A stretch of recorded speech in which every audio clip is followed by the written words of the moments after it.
Hello दोस्तों, स्वागत है एक बार फिर से आपका मेरे चैनल पे लीगल न्यूज 127 पे। दोस्तों, आज की वीडियो में मैं बात करूंगी कि पत्नी पक्ष से कैसे समझौता करना चाहिए, क्योंकि मोस्टली वो पति जो पत्नी से पीड़ित है झूठे केसेस में कभी कभी ऐसा समझौता कर लेते हैं, लास्ट में जाके वो पछताते हैं।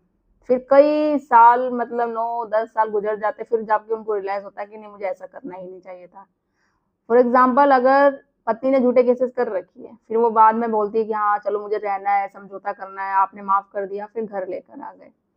फिर कुछ टाइम के बाद फिर वो उससे लड़ाई झगड़ा किया, फिर वो चली गई, फिर वो आई, फिर ऐसे ही चली गई। मतलब ऐसे करते करते हो गए आपको 9-10 साल।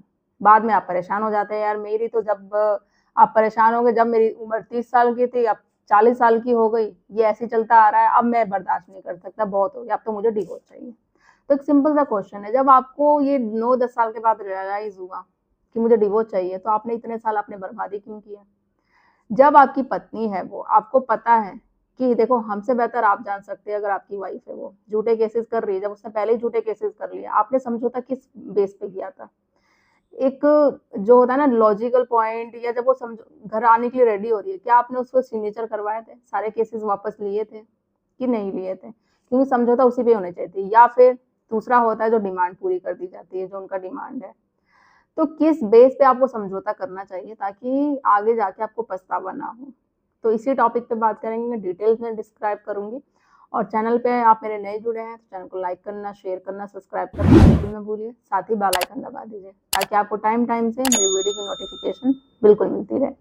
दोस्तों, एक और मेरा चैनल है आर एस लीगल अपडेट करके, जिसका मैंने लिंक अपने वीडियो के डिस्क्रिप्शन में दे रखा है, वहां भी जाइए, वो चैनल को सब्सक्राइब करिए। अगर कुछ वीडियो मिस हो जाती है आपके चैनल से, तो वहां पे भी आपको वीडियो मैं डेली अपडेट करती रहती हूँ, तो वहां पे भी आप देख सकते हैं।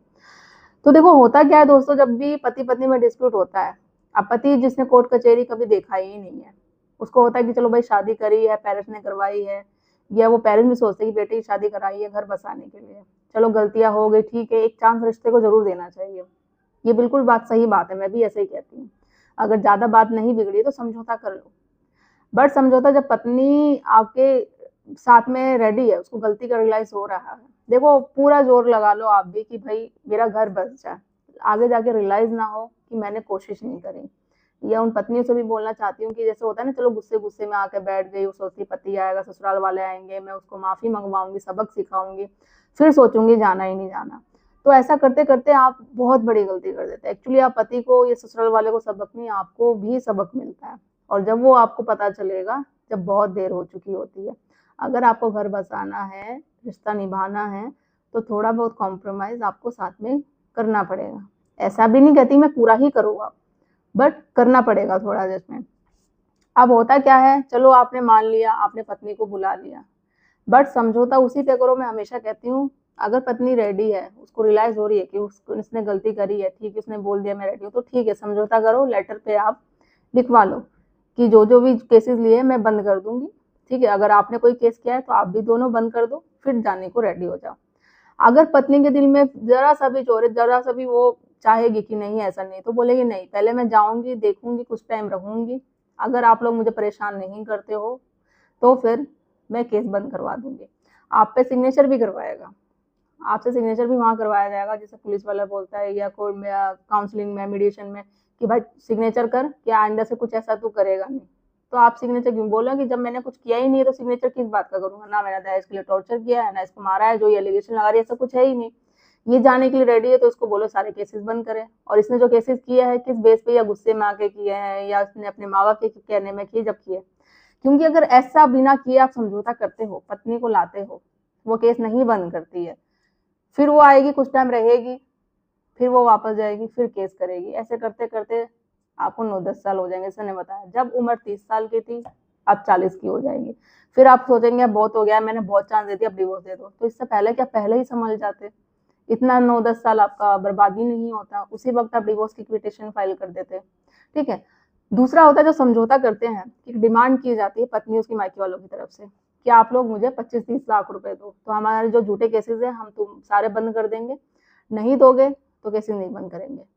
अब बहुत लोग पति क्या करते हैं जिनके पास पैसा है, अगर लॉजिकल देखा जाए तो उसका जो अमाउंट सेटलमेंट का बचता था 5 लाख करीब बैठता था, बट उसने अगर 25 लाख मांगा, 25-30 लाख, तो आपने वो दे दिया। क्यों? क्योंकि आप लोग पैसा था आपके पास, आपने बोला चलो यार इससे मुक्ति मिले, मुझे इस सिचुएशन से बाहर निकलना है इसलिए। बट आप ये नहीं सोच रहे ऐसा करके बाकी आप लोगों को क्या मैसेज दे रहे हैं। आपके पास पैसा आपने दे दिया, उन लोगों का क्या जिन्होंने नहीं दिया है।